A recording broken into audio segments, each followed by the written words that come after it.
Un peu de silence, s'il vous plaît. Avec le concours de Jean Negroni, René Clermont, Catherine Georges, Suzanne Michel, Bernard Calais, Rosine Favet, Sabine Ravel, Carole Grove, Jean Bollery, Marie-Claire Achard, Edith Scobb. Un conte de José Pivin. Fermez vos cahiers.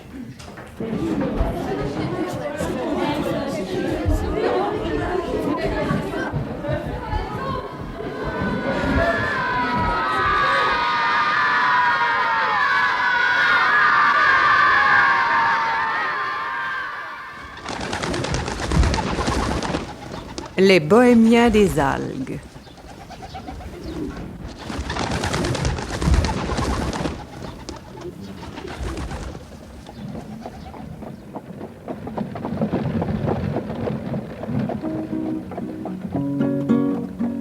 J'ai repeint ma roulotte aux couleurs de l'été, ma maison feuille aux roues ensoleillées.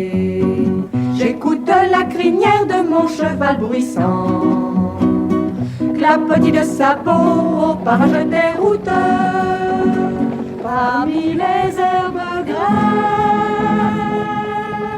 ça grince et ça carotte. Jaillit des sauterelles, s'avance ma roulotte.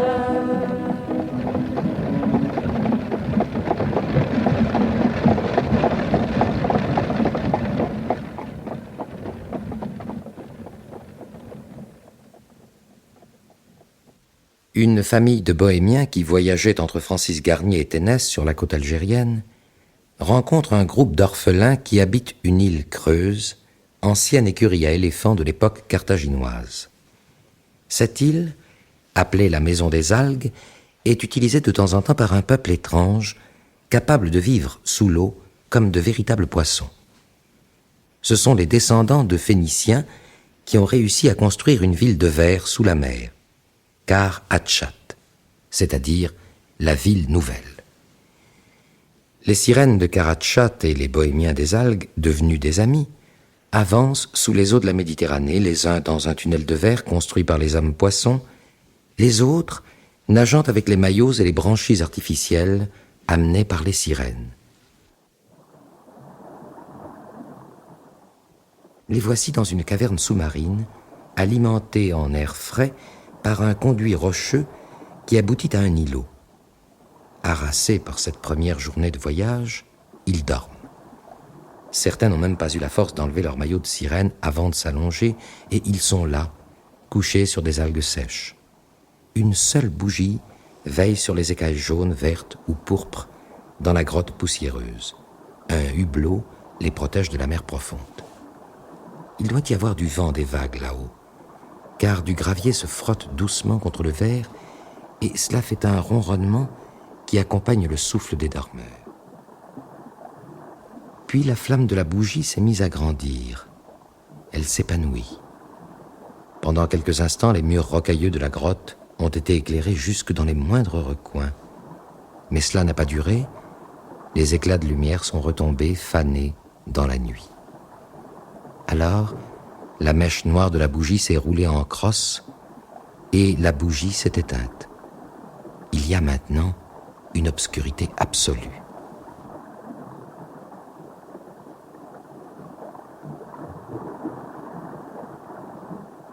Une lueur apparaît maintenant venant du hublot noir. Est-ce l'aube qui va dessiner ces algues? Non, la lumière est jaune, serrée en botte par une pensée humaine, et elle tourne comme un phare. Très lentement, la lumière passe sur les sirènes endormies. Elle paraît regretter de ne pas avoir de crochet, d'hameçon pour agripper leur forme lisse. Le rayon fouille dans la grotte, raide comme un bâton de chiffonnier. Il s'attarde sur Nilda qui dort la tête enfouie sous les cheveux. Il suit les écailles bleues qui donnent à son corps détendu l'aspect d'un regard échappé. Puis le rayon s'élance sur l'olmichaud, rebrousse des éclats d'or comme pour l'écailler, renonce, puis longe hypocritement Nedji. Sirène pourpre sombre où des points rouges très vifs paraissent jaillis d'un feu interne. Ensuite, le rayon semble chatouiller Chaume, lové comme une anguille dans son costume noir. Appuie sur les limones, étendues sur le ventre, luisante comme une châtaigne. Enfin, paraît vouloir faire l'inventaire de ce banc de sirènes, comme un pêcheur qui voudrait les capturer. Mais personne n'a rien remarqué. Personne n'a ouvert un œil, personne n'a même poussé un grognement ou fait un geste pour écarter le rayon insolite. On dort. Plusieurs fois, le rayon a ainsi parcouru la grotte, puis il a disparu. Le bruit lointain d'une hélice qui s'éloigne a fait très légèrement vibrer la vitre, mais personne ne s'est réveillé.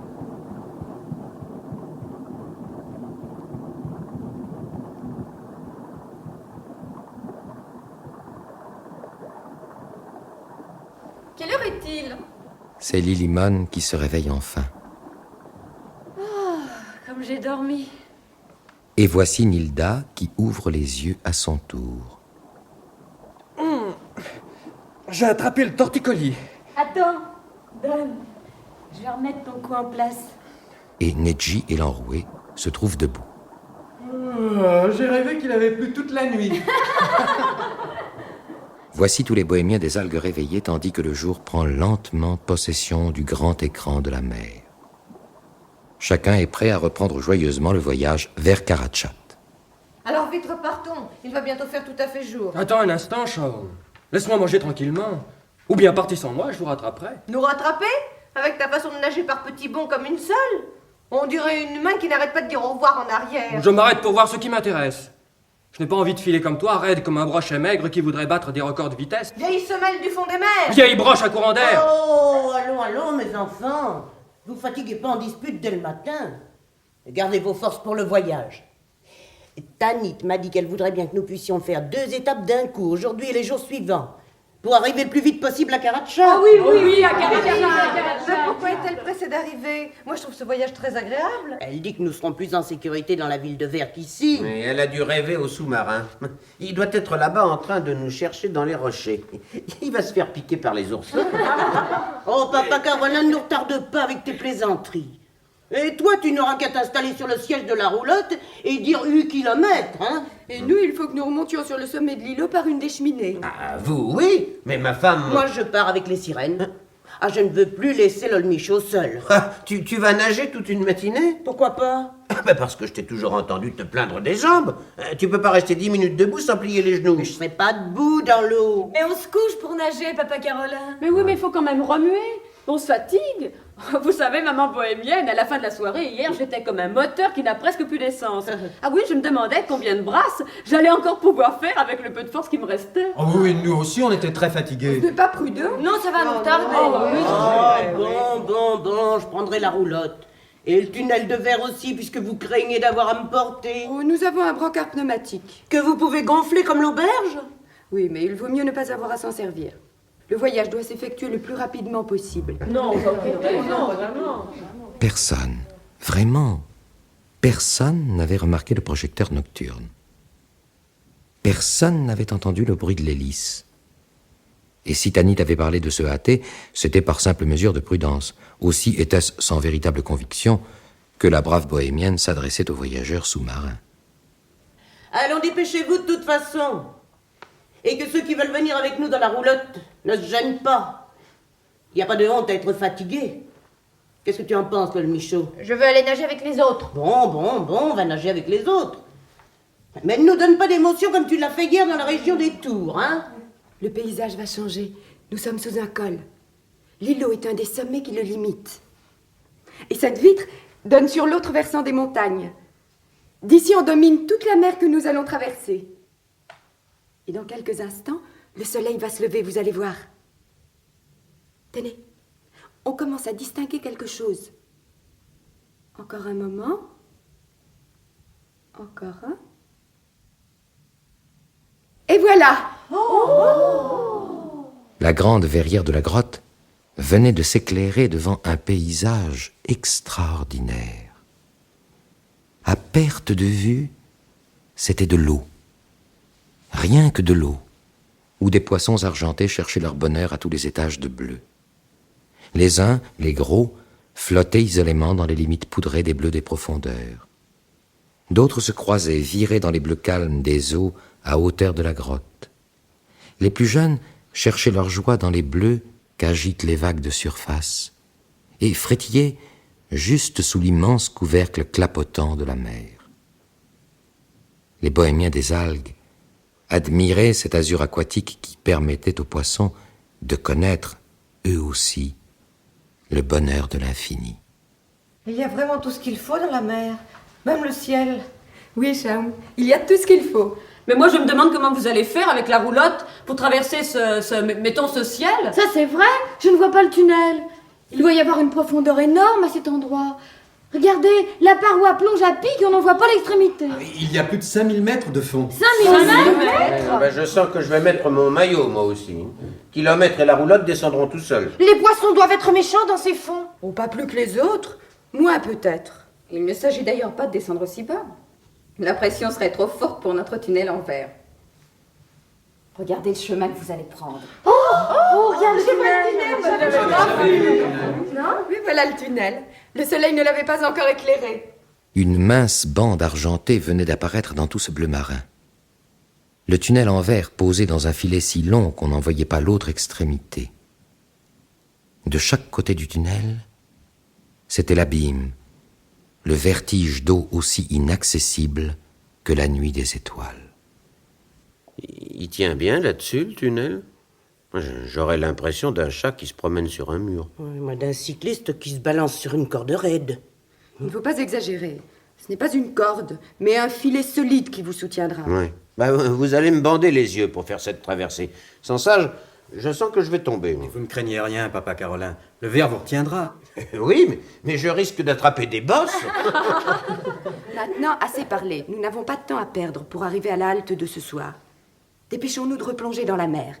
Et Zonzon, il y a longtemps qu'on l'a pas vu. Oui, ça c'est vrai, Zonzon. Le voilà. Il est dans la roulotte, il dort. Il a dû commencer son sommeil d'hiver. Les garçons et les filles poissons s'engagèrent alors dans une des larges cheminées qui étaient en communication avec le sommet de la montagne située près du col. Ces fissures servaient d'aération pour la grotte et le tunnel de verre. Des marches taillées dans la pierre permettaient d'arriver en quelques zigzags abrupts au sommet de l'îlot. Il fallut une bonne demi-heure d'escalade. Et les bohémiens des algues apparurent à l'air libre. Une grande quantité de mouettes, seuls habitants de rochers isolés en pleine mer, s'envolèrent en criant.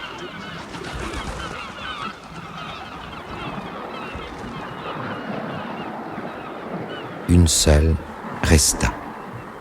Elle n'a pas peur de nous, cette mouette. Je vais essayer de l'attraper. Elle est peut-être malade. Elle n'est pas malade du tout. Oh, elle s'est envolée, mais plus lourdement que les autres. Elle doit avoir mal aux ailes. Je me demande ce qu'elles peuvent trouver à manger sur ce rocher, les mouettes. Autour de l'îlot, ce ne sont pas les lieux de pêche qui manquent. En disant cela, Gulus désignait l'étendue de mer si vaste que le soleil qui montait à l'horizon paraissait renoncer à l'illuminer entièrement. Une bande assez étroite était seule à reluire de tout son jaune. On regardait dans l'air libre, merveilleusement libre. Puis Tanit parla. Le soleil est déjà haut et nous sommes toujours là. Alors en route pour Karacharat. Allez. Quelques remous.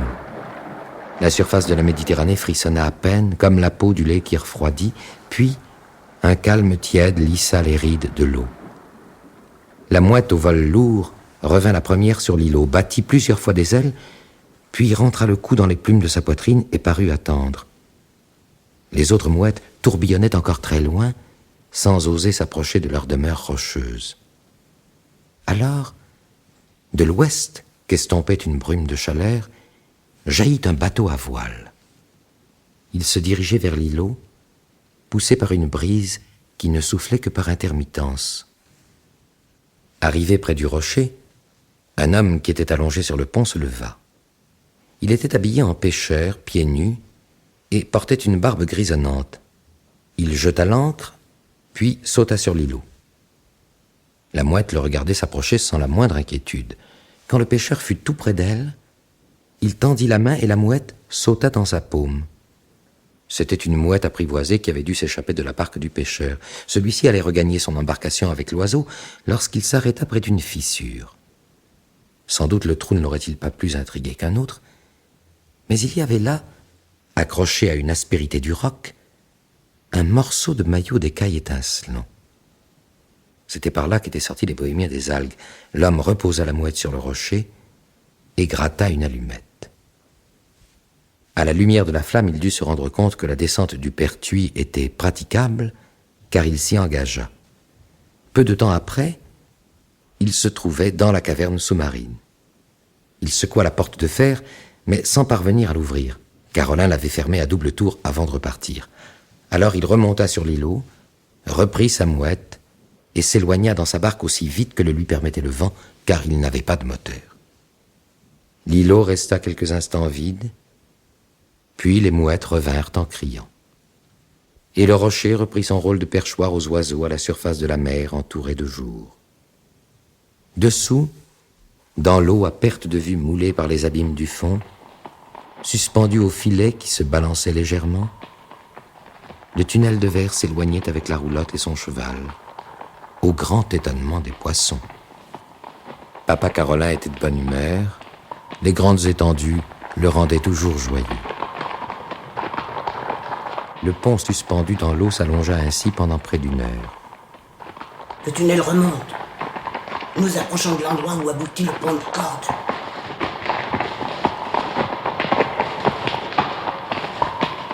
C'était vers un plateau sous-marin que montait le tunnel. Un plateau recouvert d'une forêt étonnante, aux teintes rouges et jaunes pâles d'un automne perpétuel. Les sirènes s'étant mises à nager plus vite atteignirent rapidement la bordure de la nouvelle région. La roulotte, elle aussi, ne tarda pas à se trouver à l'orée du fouillis végétal. Oh, quelles algues splendides! C'est de la dentelle. Une forêt de dentelle. Eh ben, tu pourrais en prendre quelques coupons pour les vendre sur les marchés. Et celle-ci ne m'aurait pas donné beaucoup de mal à faire. Oh, que c'est beau! Et l'on avança entre les hautes algues aux formes mystérieusement trouées, dont chacune ressemblait à un fin napperon, soit rose juteux, soit blanc comme un gant, ou jaune, un peu vert. Les sirènes se poursuivaient. Des bancs de petits poissons se croyant pourchassés fuyaient dans tous les sens, mais toujours groupés comme la pluie d'un arrosoir. Vers midi, on s'arrêta dans une sorte de clairière, et l'auberge pneumatique fut gonflée. Et comme la veille, les bohémiens des algues mangèrent les uns dans l'auberge transparente, Carolin et maman bohémienne dans le tunnel de verre. À la fin du repas, 2 petits hippocampes, cambrés dans leur dignité, vinrent s'appuyer contre la paroi de l'auberge. On s'amusait à les regarder, on riait. Un peu avant de s'en aller, pourtant, il y eut un mouvement d'inquiétude. J'ai vu une ombre passer entre les algues. Moi aussi. C'était grand, allongé. Peut-être le sous-marin. Mais l'inquiétude se dissipa, car bientôt l'on vit sortir de la forêt de dentelle une troupe de marsouins. Farfouilleurs et capricieux, ils passèrent devant l'auberge, puis disparurent. Ils ont la même couleur que les sous-marins. La forme que j'ai vue me paraissait plus grande. Tu sais, dans l'eau, on se trompe souvent. Allons, il faut repartir. On dégonfla l'auberge, et l'on se remit à nager sans se douter que la forme aperçue était vraiment le sous-marin qui les suivait ainsi depuis plusieurs jours. Dans le tunnel, Carolin, qui avait peut-être trop mangé, se sentait mal à l'aise, oppressé. Oh, qu'est-ce que tu as, Carolin? Tu soupires tout le temps. Oh, j'ai l'impression de m'être fourré dans le tuyau d'un canon. Si quelqu'un voulait nous tirer dans le dos, il ne risquerait pas de nous rater. Mais tu prends pas assez d'exercice. Ton idée de boulet de canon, c'est le repas qui passe pas. Tu as trop mangé de tripes à la mode de camp. Bon, quand je t'ai vu engouffrer tout ça, tu sais... Ah, ces conserves vous tentent quand on voit les images en couleur de la boîte. Même celles des tripes. Elles sont là pour te donner faim. C'est pas une raison pour tout engloutir sans prendre le temps de respirer. Oh, je me sens mal. Oh, enlève cette boîte vide de ma vue, elle m'écoeure. Eh, ça se digère pas facilement, un boulet de canon.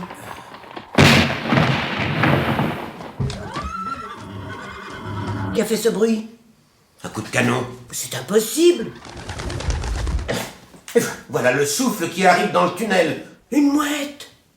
Oh, j'ai dû avaler une poudre magique avec les tripes. On me tire un coup de canon dans le dos et il m'arrive une mouette. Écoute, j'ai pas mangé de tripes et pourtant j'ai bien entendu le coup de canon. Et je vois bien la mouette. Et nos nageurs la voient aussi. Ils nous demandent d'où elle vient. Ben, si je le savais. Et le voyage se poursuivit, sans autre incident. Des jours, des semaines, un mois.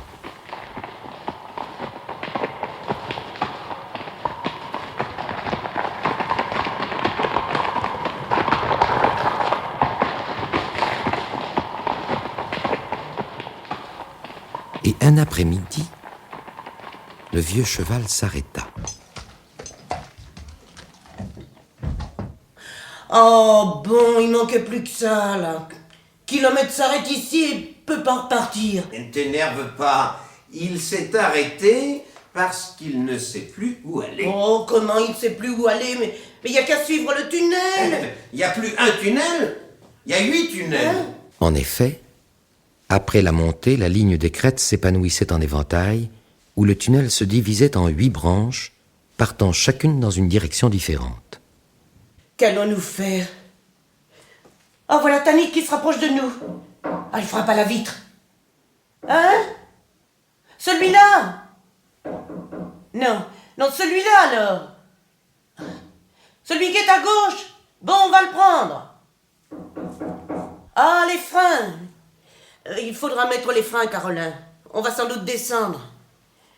Allons, kilomètre. Encore un effort. Kilomètre.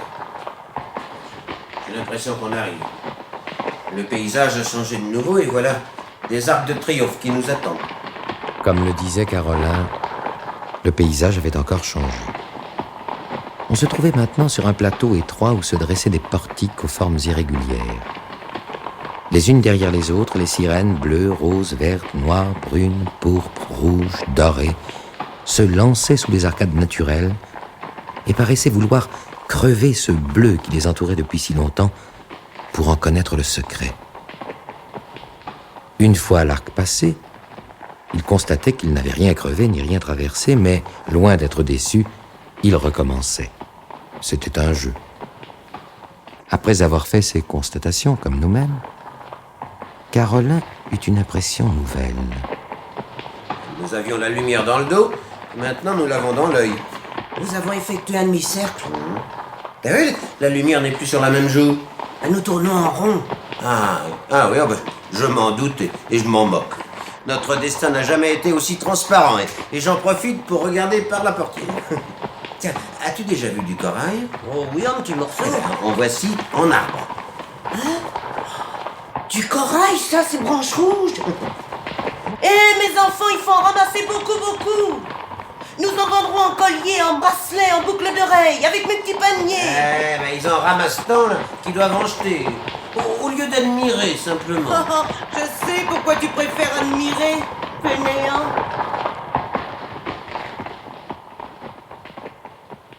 La roulotte avançait lentement entre les arbres vivants. 1000 petites étoiles bougeaient au bout de chaque ramille.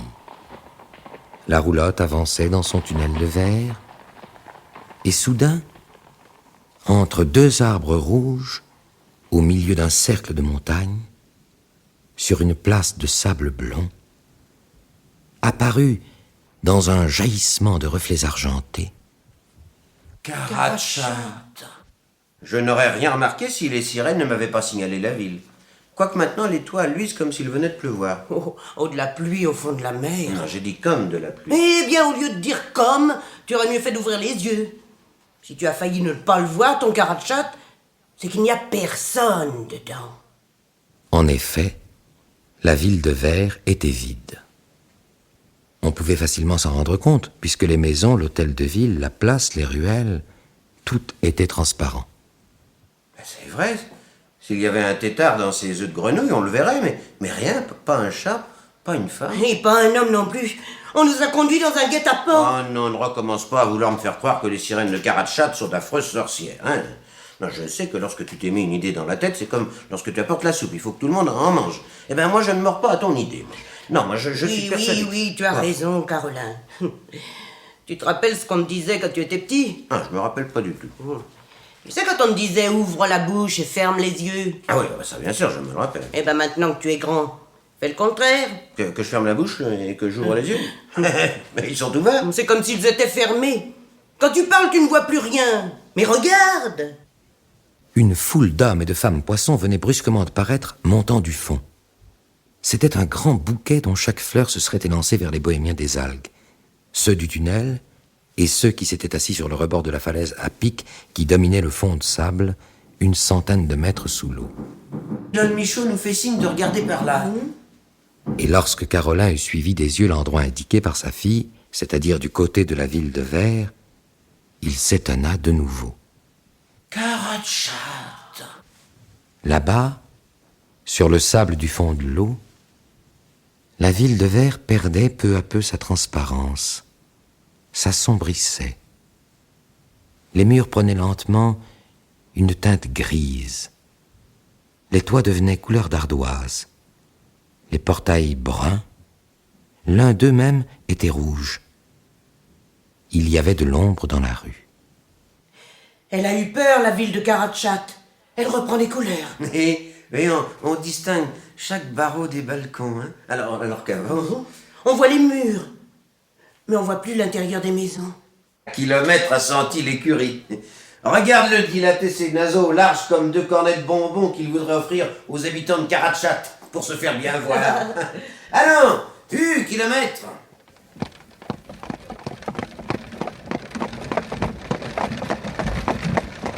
Le tunnel de verre passait entre les branches de corail, puis descendait à flanc de rocher en zigzag assez resserré. La roulotte avançait. Les sirènes aux maillots étincelants s'éparpillaient dans l'eau avant de regagner la ville. Il était maintenant possible de voir le dernier lacet de la chenille de verre et la ligne droite qu'elle dessinait sur le sable jusqu'à une porte d'un jaune étincelant de la muraille. Une porte d'or.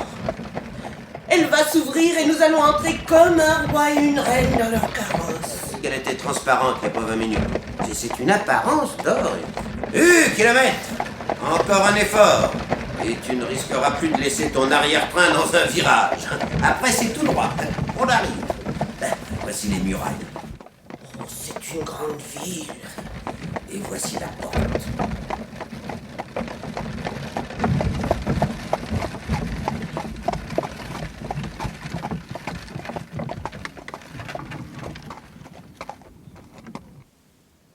Carolin jeta un dernier regard derrière lui, vers le tunnel de verre qu'il venait de suivre pendant plus d'1 mois. Celui-ci s'obscurcissait au milieu de la mer qui elle-même devenait plus sombre. Puis Carolin se retourna, attiré par une lumière éclatante qui venait de paraître devant la roulotte. Quelqu'un ouvrit la porte jaune et derrière elle s'étendait Karatchat.